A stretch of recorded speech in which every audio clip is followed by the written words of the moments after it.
You're watching the Badass Lady Folk, previously of Brooklyn on Radio Free Brooklyn only, but this is the first ever video episode. That's why I'm looking right at you, camera.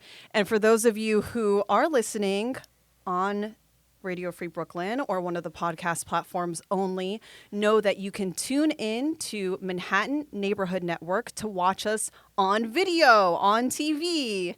My illustrious guests are Fiamma Piacentini and Melanie Goodreaux. Yay! Hi, ladies. Hey. So, Badass Lady Folk is a show that is all about women who are kicking buns big and small. There is a New York City frame of mind. We also have some wonderful non-binary folks who have been on the show, but basically no men. No Sorry, men. guys. Sorry, guys. Aw, things are so hard for them, right? So I have chosen both of you because you are such beautiful, inspiring human beings. You're artists. You're just very kind, in addition to being incredibly talented and hardworking. I really admire what I've seen you produce and also how I've noticed you just work with people, how you treat people, which is as important, perhaps more important, definitely more important. And I invited you because I knew you would be charitable and patient with me for this first video episode. But I really wanted to focus on your work in theater. We might have a chance to talk on some other topics in the arts, but really I want to hear about your experiences being women in New York City theater. So I'm going to just briefly describe how I see your work, what I know of it. With Fiamma, I think of movement and physicality and liveliness. And with Melanie, I think of poetry and genre blending and a lot of intergenerational dynamics. But those are my words. So how, Fiamma, would you describe your theater work? Well, I do some acting as well, and I do movement, which is different than dance. It's more of like a, movement for theater, kind of physical theater blend. There's maybe, some light choreography, usually nothing crazy. For me personally, I like to work with people who aren't dancers because I love to see how they move their bodies and how that's different than a dancer and how they interpret things, text or music in their bodies when they're not dancers. I think that that's really very riveting to me. I'm also a frustrated dancer, so I feel like that might be where it comes from, where I'm like, okay, well, I'm not a professional dancer, but the way that I move has value to it, and I think that's something to explore with people who are not inherently like professional dancers or can have their bodies move that way. Gorgeous. All right, Melanie, how would you succinctly describe your style? I liked your words too there. What, poetry, intergenerational? I think that's because of the piece that we did together. Which was the White Blacks at Theater for the New City. Right. Let's see. Well, I'm a playwright. I consider myself a dramatist because I do it all. I am an actor also. I am a writer, a director. And I think that for me, creating plays and creating stories in this way has been a way for me. It's almost therapeutic. Do you know what I'm saying? It's the way that I sort of, if I'm working out a particular thing that I need to understand and process, I've now built stories that address generational issues, things that have happened in my own culture in New Orleans, or if it's grief, I will find the story around it. I'll probably put it to a particular historical event that might be based in truth, and then I have fun embellishing it and making it fantastical. And I guess that's where the genre blending comes up in style, because people have mentioned that before. So I wonder what you mean by that. But anyway, yeah, so. Yeah, I mean, for me, I think in terms of literally the media and the formats, like the way you've brought projection and video into your work, but I also think in terms of genre, like you have almost a soap opera in the White Blacks with the living room, family dynamics, but then you also have historical drama with things that happened in the 1940s and 50s, and those scenes are more formal and feel more like, like historical drama. Yeah, no, I understand. Yeah, so yes, so that's me just listening to the story, how it occurs to me, and then being able to create, listen to it, and then put it up how I see it. So I don't know if that says anything about my style. My style. Well, how did both of you get into theater? How did you get into the arts in general? Why theater? Do you want? Well, Rock, paper, scissors. I Big, can tell you, and I said this to someone the other day. It's interesting. I think I fell into theater not because there was almost not as a lack of resource. Seeing a theater space, being in a high school, having all those stories and wanting to be able to produce something, but not having anything in place. There wasn't like a drama club. There wasn't like the right teacher to do it. And I was just like, you know what? I'm going to seize this opportunity and start making up stuff. Do you know what I mean? So I feel like as a young person, I was like, the lack of resources is what made me say, okay, what can I put here that I haven't seen before? So I'm self-taught in that way. Do you know what I mean? Yes. Like I kept creating possibilities for myself, and then those possibilities to me have gotten bigger or broader or given me more opportunities to create. Yeah, because essentially you just need bodies and spaces and an imagination, right? We have all these other resources sometimes when we're fortunate, but we don't necessarily need them to tell a story. Yeah, you need to be creative about the resources that you have to create the images and art that you want to make. Even or especially when it's painful to be that resourceful. Fiamma! Yeah, right. Why did you get into theater? Speaking of lack of resources, Right. I've always been. I feel like I've always kind of been an actor, performer at heart. You know, I used to put on shows for my mom and my sister when I was little. We had like these double French doors, and I would that was like my stage. But I grew up in Mexico, and in Mexico, schools don't have theater programs. Schools are very academic, and there is theater is around, but it takes effort to find it, and to especially for a child to find like a theater program in Mexico is just not that common. So I kind of did it myself when I could. When I went to high school, I ended up going to an American school that did have a theater program, an American school in Mexico, and was in even though I'm not a very good singer, they allowed me to be in their musicals, and I've always loved it. I think that theater is such a special place where people can come together and just be in a room together and experience art together. I think that's really invaluable. And then when I moved to New York, honestly, just, anybody who's come to New York from another place knows that surviving took over my need to make art, and it was just all about paying the next bill. And so I didn't do it for a very, very long time. And then when I got into 10 years later, I got to a point in my life in New York where I was like, oh, I can breathe. I can do something creative. I can I have time. I have money. I can take a dance class. I can take an acting class. And so I didn't really get back into acting until I was 28 or 30. And then I was able to go to a conservatory and explore acting, but then also the conservatory that I went to had this movement program based in the Williamson technique that which is a lot of what I do now. What is this technique? What's the dummy version? I don't wanna describe it because I know somebody's gonna be like, that's not it.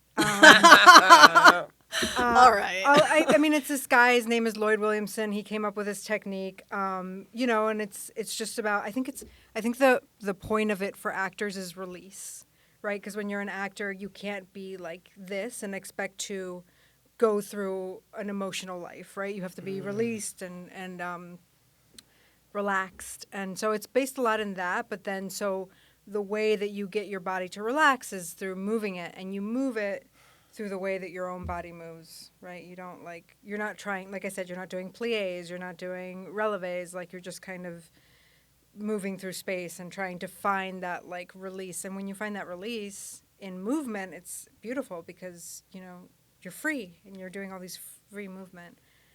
I guess, that's, like I said, that's probably completely wrong. No imposter syndrome here. Not allowed. Yeah, not allowed. But, Okay, both transplants. Yeah. I do want to talk about that. So both of you come from other wonderful places that are not New York City. So could you talk about what it has been like adapting? Fiamma mentioned a little bit about the struggle, just adjusting, just trying to find your footing and surviving. But could you talk about how that relates to the kind of art that you make? If it does, I know for Melanie, for sure, New Orleans is so much a part of your theater. And actually making art. Once I got to New York City, it's kind of like I met this group of people that they lived in a building, and they were, quite frankly, I guess, squatting in this building, but their vision was to create a theater in the bottom floor. So I moved to that building. It was a bunch of very interesting artists, and we took the first floor apartment, and these people taught me construction, how to build walls, drywalling, moved all kind of debris out of this apartment, and we actually built a small black box theater. And that's the way that I started doing theater here. We had we took a kitty litter box and made the lights and literally invited audiences in for ticketed events at the House of Tribes Theater. Okay, I read about the kitty litter box. I read about it somewhere, maybe your website, maybe one of the articles about your work. But could you explain how you turn a kitty litter box into a light board? What? It's just lights. They took the box and the controls were on the other side of the pan. Do you know what I'm saying? So in other words, your lighting board, like we see this lighting board, which is like this. This was a kitty litter box, and the lighting operations was happening underneath it and was connected to the lights that was in the theater. I wasn't the electrician. I built some walls. I took out some debris. You know what I'm saying? I painted. And this was I didn't connect the kitty litter box. I did run it for a few shows. These are the kinds of stories that make me think I complain too much. It was, right. It was for real. It was space because New York, as you know, is about space. And so we were like, if we have a space, then we can create what we want. We started writing. That's how I started writing plays. I started writing plays when I was younger, but when I got to New York, it was a theater. And to be honest with you, we had Wynton Marsalis came to our very tiny theater because he's also from New Orleans, and he did Live at the House of Tribes, which was nominated for a Grammy. That little bitty 30-seat theater. Do you know what I mean? With a kitty litter box. That's amazing. You know what I'm saying? So, and we were young, so we had no fear. We had no the pretension wasn't there. It was about getting in, building the space, and creating the art, and then to keep going. And what a valuable, to me, it was a very valuable experience and a very valuable philosophy that it has given me about creating art. Do you know what I mean? It's like the maybe, I don't know, the pretension is gone. To me, it's about creating space, creating potential, creating something beautiful, creating whatever messages, and getting it out there. Do you know what I'm saying? Yeah, Fiamma and I have had conversations about space, and I do want to circle back to that. But first, I want to hear from Fiamma about coming from Mexico, from Texas, from other places here, and what that journey and adaptation was like. So I was born and raised in Mexico. I do have family in San Antonio, Texas, as you mentioned, and I spent 2 years in middle school in San Antonio, and that was the biggest culture shock for a 13-year-old to go from Mexico. It's just from Mexico and a Catholic school in Mexico to a public school in San Antonio, Texas, in the bad side of town it was very overwhelming, but it informs who I am now, I guess, is the only thing I can say about it. And then I went back to Mexico, and I moved here to go to college when I was 19. I will say this about myself is that I have like many creative interests. I definitely would consider myself like a jack of all trade. I won't say the second part because we're not no imposter syndrome, right? But I do. So I came to go to school here for fashion, and then I switched to photography, and so I did photography for a long time. And you make really beautiful high-end images for magazines and for fashion companies, cosmetic companies. Yeah, so my job that allows me to do my creative endeavors on the side is I do photo manipulation, photo retouching for a cosmetics company. And I've been doing that for a long time, and it pays well. It allows me, like I said, I feel like coming here from New York, and when I came here from Mexico, I remember I had 2 pairs of pants and 2 shirts and a pair of shoes. And, and I know that sounds so cliche, but it's like really, I promise you that it is true. And like I had to, as soon as like the student loan came in, then I was able to go get a coat. And like, so it's just been such a slow process for me to be able to just live here and be here, and it's such a rewarding city, but it's so difficult, and it's so difficult when you don't have means, and a lot of people have means, and coming here with just nothing, and I didn't have any parents to support me or anything. I was just completely on my own. Like, you're gonna do this, it's great, bravo, we support you, but like, have fun. Find a way. Exactly. And I did, but it was just like, it's really hard I can't like understate that enough. It's just hard. Especially when you're like 19, like. Yeah. It's rough.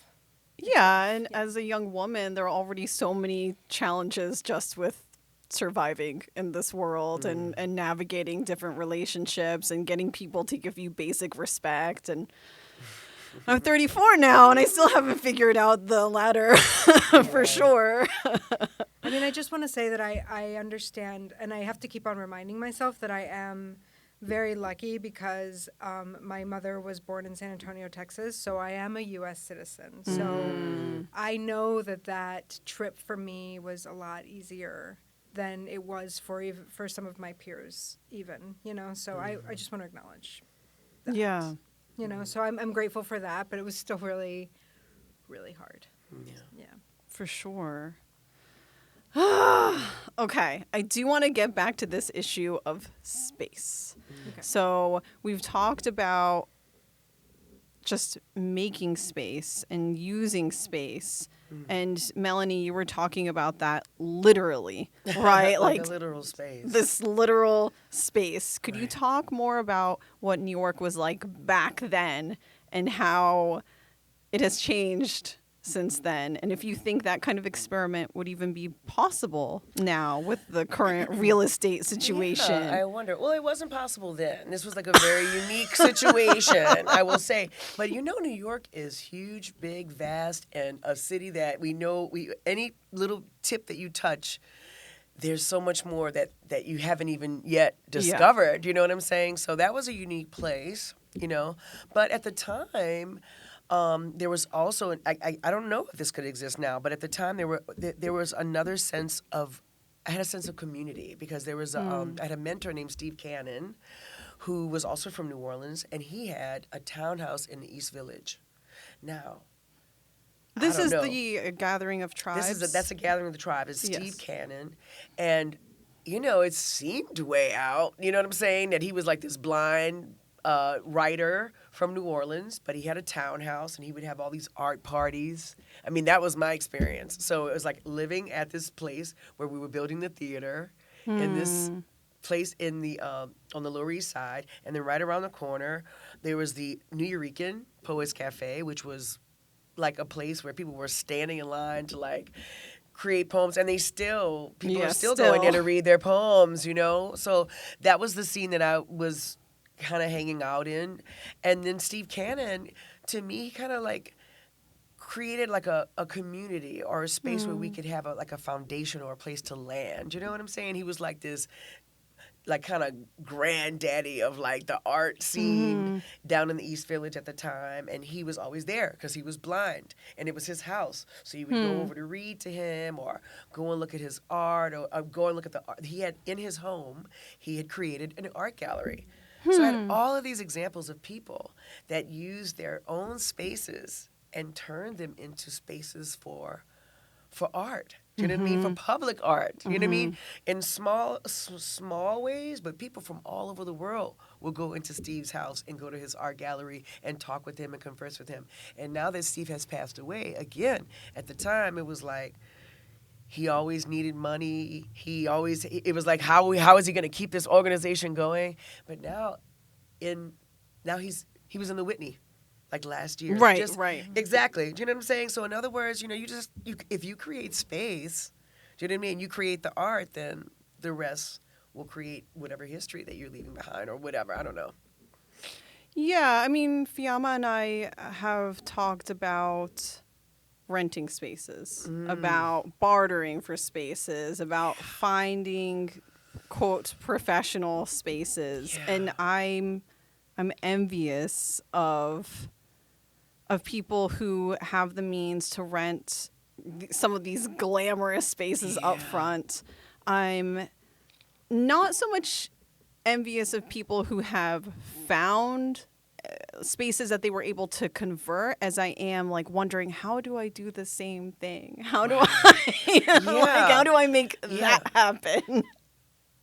I feel like you're doing that personally. I mean, I know that you're, you know, okay, I look out and not see you doing literally, but I was going to get to that about the ways that people have made space for you. Like when you came here as a college student, Fiamma, were there people who made it easier in some ways, who made you feel included? Or maybe there was later on. Maybe it was just too much of a struggle from the get-go. I was going to say, so me, and also me. No.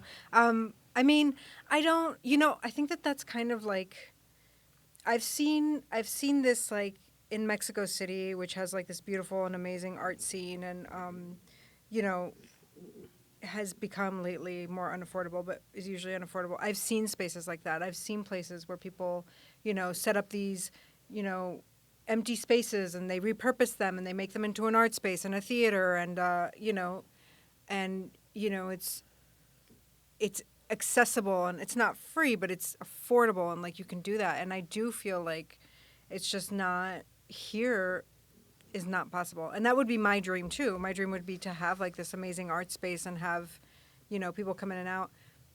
You know, we're currently working with the Tank, and the Tank is kind of that kind of space, but I imagine that their overhead is immense. Oh, you know? yeah. Like So for listeners, viewers who are not familiar with the Tank, it is a theater in Midtown, very centrally located, very accessible. It is a nonprofit, but they have so much grant support. Yeah, they have so many donors. They have all these different supporters, and they do kind of run it like a co-op in the sense that once you're in with them, you can try and book spaces for shorter runs, and then they have a very competitive selection process for their main stage productions. And right now, Fiamma and I are working on Mi Abuela, Queen of Nightmares, which I wrote, and Fiamma is directing. Yes. And yay! Still Wonderful. like catching my breath over that. Still like trying to make it happen, right? Because it opens in September. September 8th is going to be opening night, and we'll have 16 performances. But what I'm getting to is that it took almost a year from the time that we had the workshop performance, 10 shows at the Jean Frankel Theater, to coming to the Tank, right? Because I had to submit all the materials from the Jean Frankel run, and I just had to wait and wait and wait. And it's finally happening, but not at the speed that I want, right? And part of it maybe is just my impatience. Yeah. But yeah, I mean, like both of you are people who want to create. Like, you just have that energy about you. But Fiamma, yes. No, say it. No, it's just, well, I was actually thinking, you know, like you live in Bushwick, and when I first moved to New not York. now, not now. Oh, you don't live in Bushwick anymore? Nope. Okay. Congratulations. Thank you. When I first moved to New York, not necessarily, I mean, Bushwick was still kind of like a thing back then too, but you know, like I had friends that were artists that lived in these spaces that weren't necessarily even living spaces, but they were places where they could make their art, and it was affordable to them to be an artist and to live in these spaces, you know, and none of them were like independently wealthy. I don't know, you know, maybe it's because I'm older and I don't like know struggling artists anymore, but I don't know where that space exists in New York anymore. You know what I mean? Like, and I don't know that it does, you know, and like they have artist housing and they have all these selection processes, but like they're so competitive, and like, because there's so many artists that really need this space. And the dream is, you know, to have a space like what you were talking about was like amazing. I read an article about somebody who turned their apartment also into a black box theater, you know, but like the reality of that is just very difficult. And like, how do we create art in New York working with, you know, a shoestring budget? Like, it's just, it's very, very difficult. You know, like we could do it in the park, I guess, but then that comes with its own things, and like, it's just, You still need a permit. you need a permit, yeah. You know, and then like you need rehearsal space, and what if it's raining, and like, so I just think it would be nice, you know, to live in a place where it was a little bit easier to come across those spaces and to be able to utilize, you know, space. Space is just not available in New York. I don't feel like, you know. Yeah, I mean, I hear of people who are moving to parts of the Bronx or South Brooklyn or East Brooklyn, East Brooklyn, to try and make these kinds of spaces. But then there's the issue of getting folks to come see your work.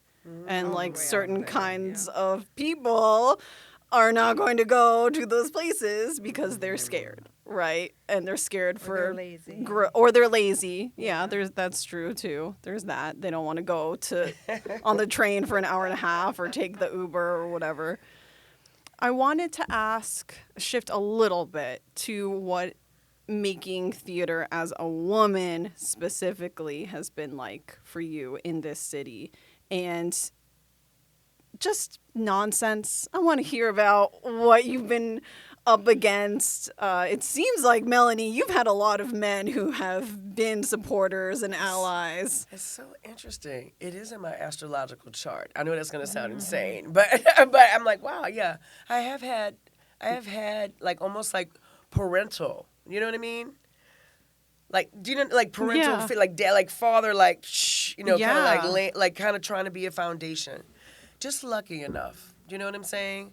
What was the question? Just what's it like being a woman making theater? Woman coming up with it. Yeah. I mean, I don't want you to share anything traumatic necessarily. Well, I'm gonna say it's always like, I do notice that.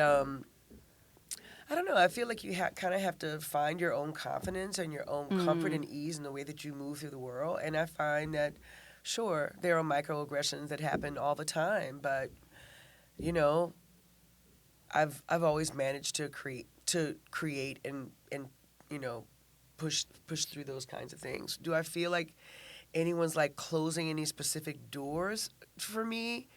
I haven't felt that way. Do you know what I mean? But it's also because maybe I'm, you know, my art feels almost like a calling. Do you know what I mean? Like I'm just kind of moving through it and listening to my life and going, okay, I'll go where people open doors and have made me welcome. That's where I've gravitated. You know, that's where they've made it possible or helped me to create. But I don't know. I can't think of any real terrible, like, evil lady, like, you know, mad at.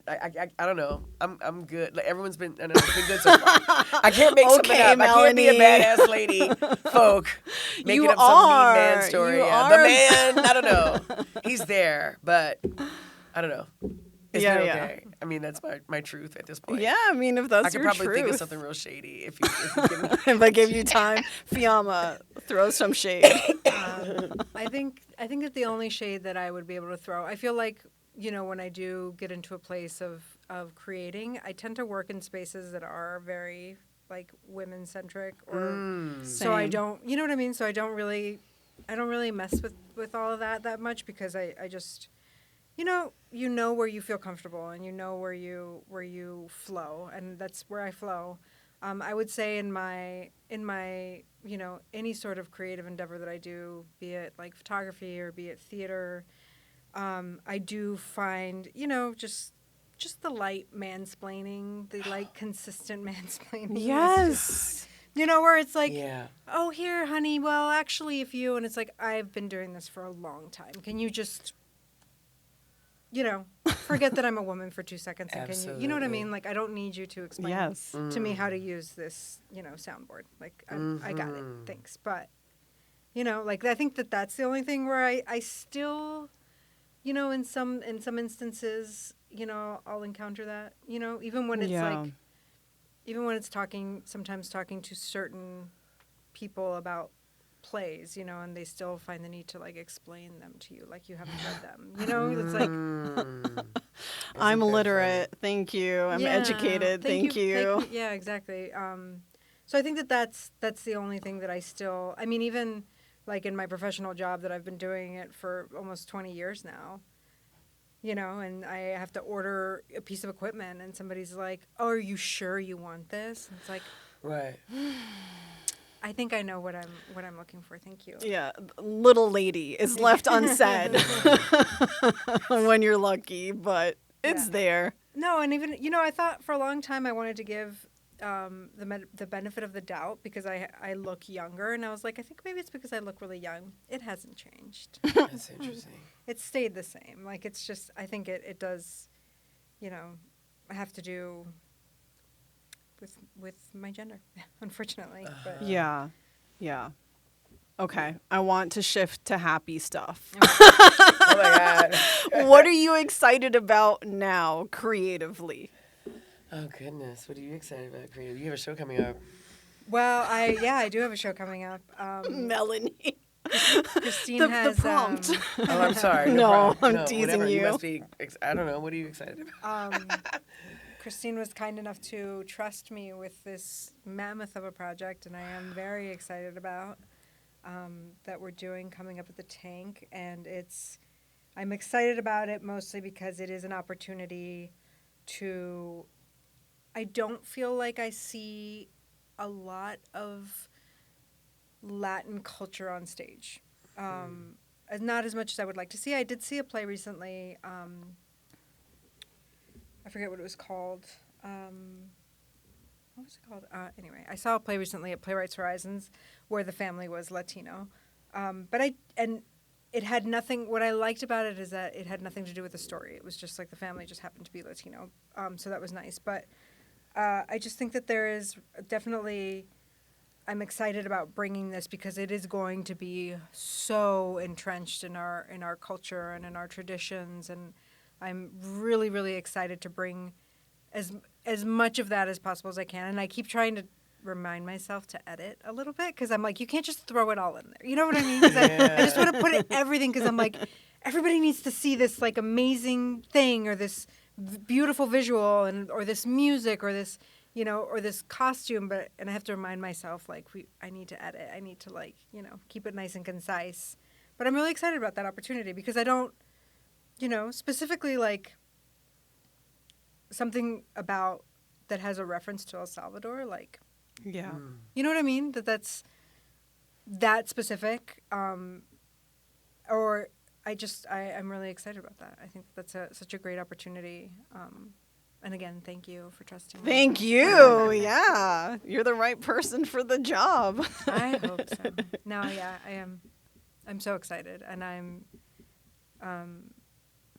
can't wait for people to see it. I can't wait for people to share it with people, Yeah, it's a coming of age story, and it is about character Maya, who's Salvadoran American, and she is trying to uncover her mother's relationship with her grandmother and figure that out. And there's family secrets and intergenerational stuff that comes out, and it's all takes place during the Civil War era.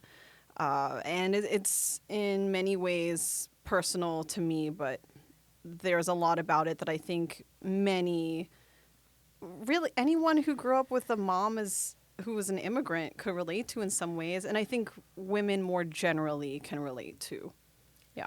I think that that's also like a big part of it for both of us. I think that piece of being, / American, Mexican American, Salvadoran American, like that experience of growing up in this country or living in this country as that is just so unique.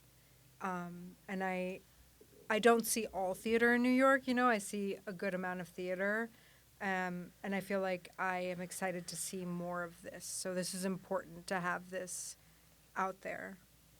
And I thought about the name of the play that I saw, and it was called Wet Brain, and it was very, very good. Ooh, what a name. I think it also took place in, like, Arizona. I want to say it did take place in Ah. Arizona. But it had nothing to do. It was completely different, like, than the play we're working on. But, yeah, I think it's important to see, that representation on stage. I know that they're working on a freedom musical, and I'm, like, almost scared to see it because I feel like people tend to generalize, and I'm kind of scared of the generalization. And you don't want it to be corny. That's what I'm saying, I'm scared of, like, that. I don't know. We'll see. Maybe they'll do an amazing job, and I'm hoping that they do an amazing job. But I'm kind of frightened of, like, them making that generalization and then having to see that on stage. I don't know. Like I said, fingers crossed it's going to be amazing. Melanie, what are you excited about creatively? Yeah, that almost made my mind blow. Like, what am I excited about? Let's see. I feel like I'm excited about seeing my work in different ways or in new ways, So I'm remounting a play that I did a few years ago in November called Enough VO5 for the Universe, which is an Afrofuturistic piece about the last 3 black women on the face of the earth. The last black man goes missing, and they're all, in a kerfuffle about that. I'm excited about that piece because we're going to see it again. But I'm also excited about, I have a piece called Rita's the Goat, and I'm interested in approaching it as a film. As someone has been doing theater for a very long time, I'm interested in that. And I'm also interested in, working on my novel. So I'm interested in me, sort of like branching out and expanding to other ways of creating art and telling stories. Yeah. Yeah. Fiamma, have you been working on photography projects in the past year or two in addition to doing theater, or not really? Yes and no. I feel like photography for me is kind of like this thing that I always go back to. I tried to do it as a career, and for a lot of the things that I talked about before, it is very difficult. To be a photographer versus a photo editor, correct? Yeah, exactly, because Yeah. I have like a full-time job, and that comes with like health insurance and 401k and all that stuff that sounds super boring for young people, but like when you're getting older, you're like, I need these things. So I did do like photography for a while, and I tried to make it my everyday, but especially when you're first starting out and you're trying to get like the jobs to roll in, like there's really no safety net. And for somebody who, like I said, really doesn't have like any sort of, support monetarily from any outside sources, like that was very hard for me to be able to do something with no safety net. So,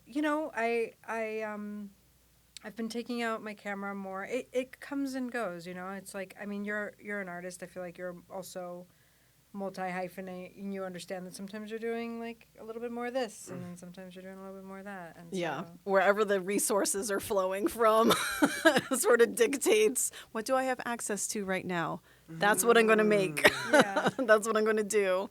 I've been going through my old photography and trying to see like if I can make prints out of some old stuff, which has been interesting, to go through like an archive of images that you've created over like 10 years and be like, oh, this is nice. This wasn't so bad. But yeah, it's very hard, with photography. It can also be the space question, right? Especially for like, I really like to do portraiture. I like to do things in a studio. I like to do lights, and it's like, again, you're looking at $50-$80 an hour for a studio, so Yeah, it's prohibitive. yeah. I mean, you don't listen. I understand, and I'm a big fan of like anybody can make art with any resources at any point, but it's like sometimes these things kind of get in the way, Yeah. sometimes it's hard. Melanie, you were talking about writing a novel, and I really think of you as a writer first and foremost. And perhaps that's because I worked with you on a play where you were the playwright. But I know that you have your Black Jelly poetry book, and you've written so much. That sort of practice as a writer is so solitary. Or will you disagree? Do you do No, collaborative writing? No. Not that I To know me- of, no, right? No, I think that, well, actually, I mean, I teach writing. Oh, And I that's devise true. theater in my day jobs. But no, yeah, writing is, yeah, I agree. Writing is solitary. You have to be alone with yourself and listen a lot to what's happening, right? Your characters and the stories. But what were you? How do you make that time and space to write? And are you the kind of person who can write anywhere? A coffee shop, your apartment, the park? Or do you have a very specific ritual? That's interesting. So I feel like I'm always writing because if I know that I have a project coming up or a deadline or something, then I'm going to write because I'm going to put it up or I'm going to see it, right? So once I get started, I'm going. But could I be more disciplined about my writing? The answer is yes. You know what I mean? That said, I have many plays. I've written at least, I don't know, I have like at least 12 or so plays. I'm Yeah, I was going to devising say theater it's all the time. more plays than fingers. Yeah, it's more plays than fingers, but that I've put up about 12 or so, I would imagine.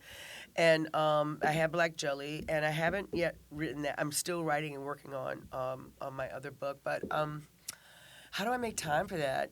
I need to make more time for it, and I think it's almost like just honoring the writer, but I almost feel like I'm always listening. Do you know what I mean? I'm never bored. So in that way, I feel like I am always writing because a story will come to me, and then I'll have to create it into something. But right now, I'm actually enjoying like just a little tiny period of just being a person. Ooh, what's that like? I've had those moments. It's the best. It's interesting. I mean, because I am a writer, I don't really have to prove that so much to anyone. I feel like there are many other successes that I want to have in my life, and there are many other things I want to put behind me. But I'm gonna write, and I've written things. You know what I'm saying? I know that the things that are forthcoming are forthcoming. It's just also about really you got to create that peace and that space just to be a person every once in a while, and then that also feeds those next level stories that have to come out. You know what I mean? So, writing is self-care in a way. Do you know what I'm saying? Writing is like, if I was a basketball player, I would play basketball, but I am a writer. You know what I mean? And it's not like at this point, it's not like I'm making bank off of being a writer. It's like kind of like just what I do. You know what I mean? So, did I answer your question?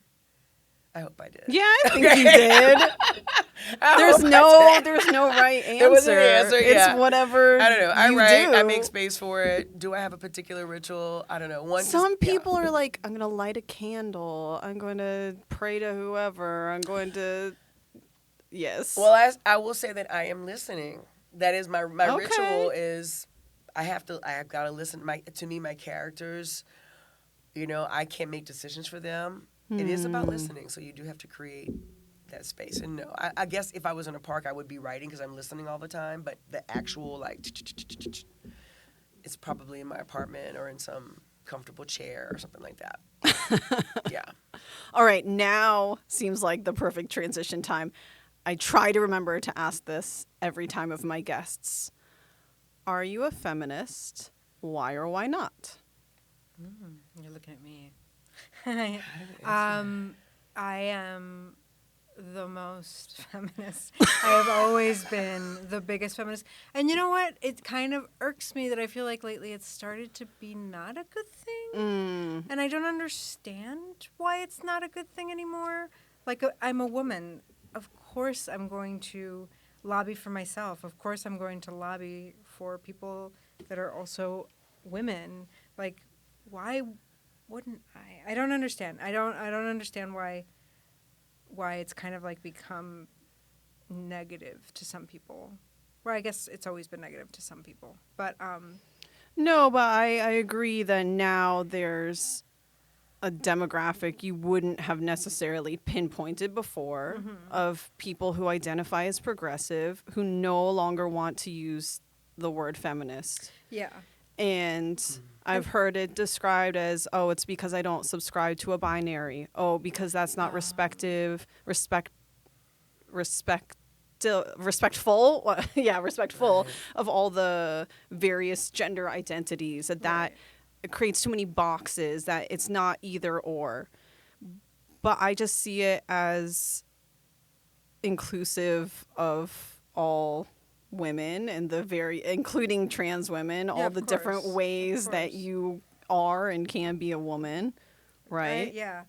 I'm a champion of all women, of any shape, size, persuasion, cis, trans. Like, I think that's not what my feminism is Right. about.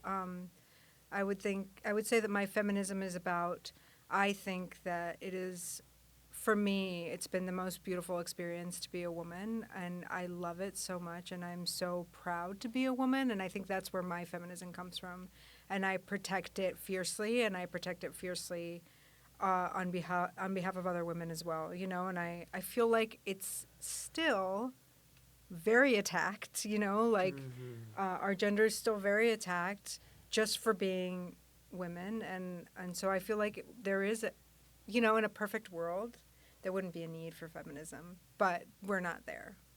We are definitely, I don't think that we're there, so yeah, I'm a huge feminist, and I don't care. I think my Gen Z, nephews really think that it's like a bad thing. It's very strange. It's very strange. It's like this kind of thing that's happening with the younger generations, where it's like, oh, ooh, you're a feminist, ooh, and it's like, Yeah. what? Of course I'm a feminist. Like when I was in high school, it was always a joke, oh, Fiamma the feminist, and because guys want to pick on you because you're, they want to say that you're militant or something, but that's not it, right? It's just it's more of a celebration, I would say. Yeah. Melanie. I mean, I don't know. I guess it makes me think of the languaging that we're all talking about at this point. I guess I've called myself a womanist, whatever that's supposed to be, more than I've never really said I am a feminist. I don't know that I've had to, but it's not like I'm not a feminist. Do you know what I'm saying? I have definitely heard womanist more so in Black communities than Yeah, I've other never heard that. communities. Yeah, and it might be because that might be what it is. It's just like a word that had But am I about being a woman? Do I understand? I feel like my identity and my place in the world has been met with both delight and challenges because of being a woman. My shape, my size, the way that I move around. You know what I'm saying? I'm about loving myself, loving women, do what you want, all of that. And I do understand, my identity as opposed to the male or masculine identity and all the other identities that anyone wants to speak of. Yeah. And is it like one or the other? Why does it have to be one or the other? Why is it oh, you're a feminist, then you must hate men? Yeah. Yeah, No. it's such You a know what I reductionist. mean? Oh, you're a feminist, idea. so you must only want to support women. All right. No, it's just, like I said, it's just me loving who I am and supporting other women too. Because listen, at the end of the day, we still need support. We still need extra support. We still need to be there for each other. Mm-hmm. The fight's not over. So how I are the agree. ways that you try to support other women, and how do you wish other women would support you? Well, my content area and the things that I write about is about that kind of world. I will say that. Although I think in the beginning of my time here in New York, I was definitely mentored by certain men, but right now, one of the most important people for me space-wise is Crystal Field, who is almost a woman that must be, She's an elder and a wise woman that has created space for me. And for those who don't know, Miss Crystal Field is the executive director and founder of the Theater for the New City, you know what I mean? And has not stopped for years, you know what I'm saying? So, and I think making people feel welcome, creating opportunities for people, keeping our voices clear and in the forefront. And I think it's very important with the way that people talk about certain language and words are changing now, and I'm down for it because I feel like it's opening people up to different ideas. But I'm also about not being edited myself, do you know what I'm saying? Because it is taking me so much as a woman to be free to write the stories that I want to be able to create spaces for myself and for women. So I think that that's important, that we do remember that the fight is not over, and that if you're a person that's a producer, that you either need to put the story, that voice, that need in front of everyone, and create spaces for people that are not likely to have a foot in the door. I believe that. And I will credit you, Melanie. You were one of the first people I met in New York who seemed to see me and support me, and that was something I needed as a relatively young woman in this city. So thank you. Seeing you. Yeah. Right, seeing you. Because you already exist beautifully and you're creating your art. Just seeing you. I'll see you more. I want to see more of you. I can't see you enough. All right, Fiamma.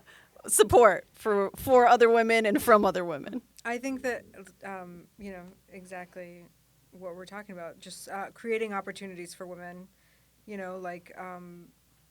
creating spaces for them to be able to express themselves creatively.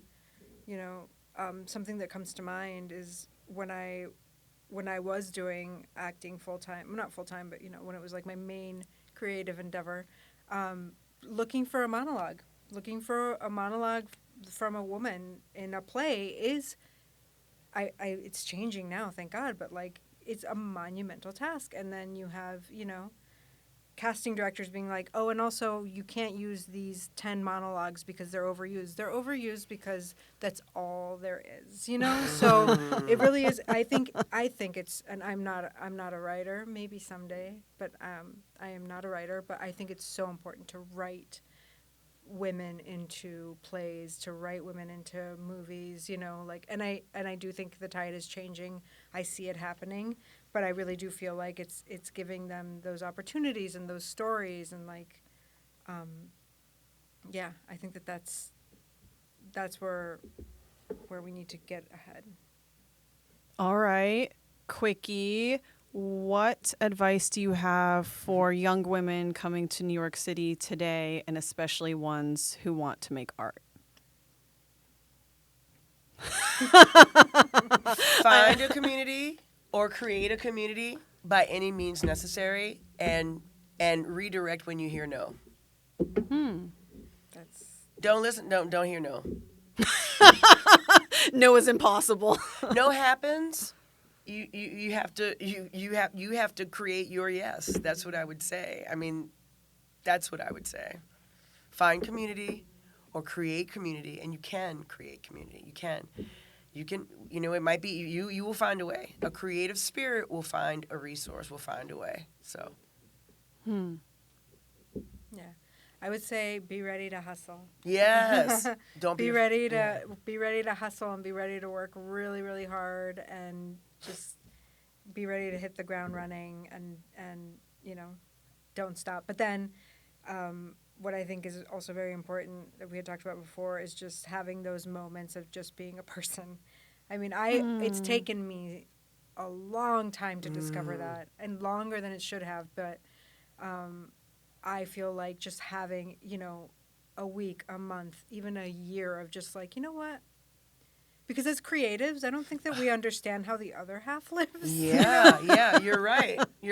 And when I've done it, I'm like, are you kidding me? This is so easy. They're chilling. You know what I mean? Chilling. You go to work, you come home, You watch some Netflix, you have some dinner, you go to sleep, you read a book. Like, it's insane. Like normal life, Insane, right? yeah. No, I feel you. I But understand. even just having like a little bit of space there to just take a break from like that hustle, because this city, that's all it is. It's just like hustling, you know. So I think that's what I would recommend. Yeah, I agree.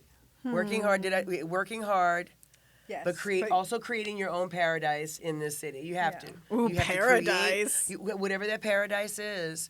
So, but working hard, if you're coming to New York City, you got to be ready to come on. You The have city, to, you know, yeah. Yeah, you can't just like sail here. You It's can't just not- sail. No, you can't sail. No.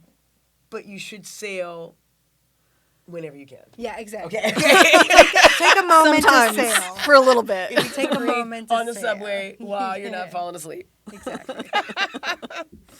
Okay. Also, quickie. What do you want for both younger women and older women right now? Like, ideally.